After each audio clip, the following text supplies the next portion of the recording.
ನವೀನ್ ಅಹಮದ್ ಅವ್ರ ಜೊತೆಗೆ ಐಚಾರ್ಗೆ ಫ್ಲೈಟಲ್ಲಿ ಹೋಗಿದ್ದೀರಿ ಅಂತ ಬಿಜೆಪಿ ದೊಡ್ಡ ಮಟ್ಟದಲ್ಲಿ ಟೀಕೆ ಮಾಡ್ತಾ ಇದ್ದಾರೆ. ಬರಗಾಲ ಟೈಮಲ್ಲಿ ಈ ಥರ ಬೇಕಾಗಿತ್ತ? ಏನು ನರೇಂದ್ರ ಮೋದಿ ಅವರು ಯಾತ್ರೆಯಲ್ಲಿ ತಿರುಗಾಡ್ತಾರೆ? ಯಾತ್ರೆಯಲ್ಲಿ ತಿರುಗಾಡ್ತಾರಪ್ಪ?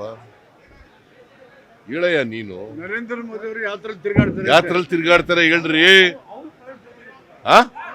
ಅದನ್ನ ಆ ಪ್ರಶ್ನೆ ಕೇಳಿ ಅವ್ರಿಗೆ, ಬಿಜೆಪಿ ಅವರಿಗೆ please ask that question to BJP people. Please ask this question to BJP people. Narendra Modi ಅವರು ಯಾವ ವಿಮಾನದಲ್ಲಿ ತಿರುಗಾಡ್ತಾರೆ? ಒಬ್ಬರೇ ತಿರುಗಾಡ್ತಾರಲ್ಲ, ಹೇಗೆ ತಿರುಗಾಡ್ತಾರೆ?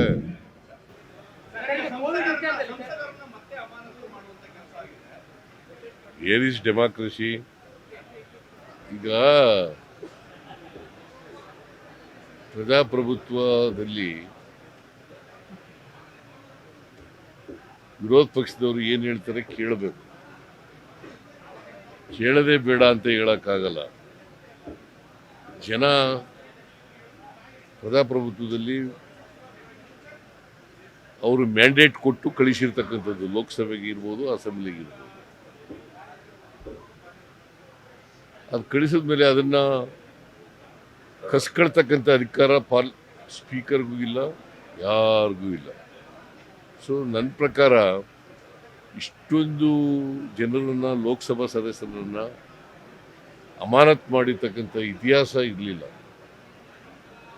ದೇಶದ ಇತಿಹಾಸದಲ್ಲಿ. ಇದೇ ಮೊದಲು.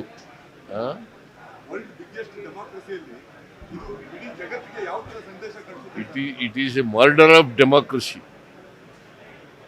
Murder of democracy. According to them, there is no democracy in the country. They are not respecting the sentiments of the people.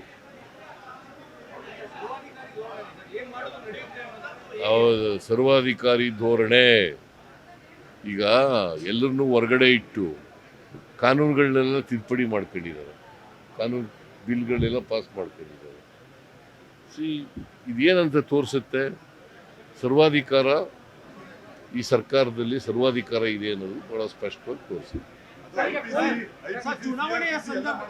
Lok Sabha ಚುನಾವಣೆಯ ಸಂದರ್ಭದಲ್ಲಿ ಈ ರೀತಿಯ ಬೆಳವಣಿಗೆಗಳು ಅವ್ರಿಗೆ ಯಾವ ರೀತಿ ಪರಿಣಾಮ ಬೀರುತ್ತೆ? ನಿಮ್ಗೆ ಯಾವ ರೀತಿ? ಜನ ತೀರ್ಮಾನ ಮಾಡ್ತಾರೆ.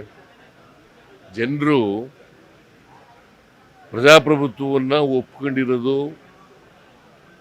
ಪ್ರಜಾಪ್ರಭುತ್ವಕ್ಕೆ ವಿರುದ್ಧವಾಗಿ ಯಾರೇ ನಡ್ಕೊಂಡ್ರು ಕೂಡ ಅದನ್ನು ಸಹಿಸಲ್ಲ. ಸಂವಿಧಾನಕ್ಕೆ ವಿರುದ್ಧವಾಗಿ ಯಾರೇ ನಡ್ಕೊಂಡ್ರು ಕೂಡ ಅದನ್ನು ಸಹಿಸಲ್ಲ.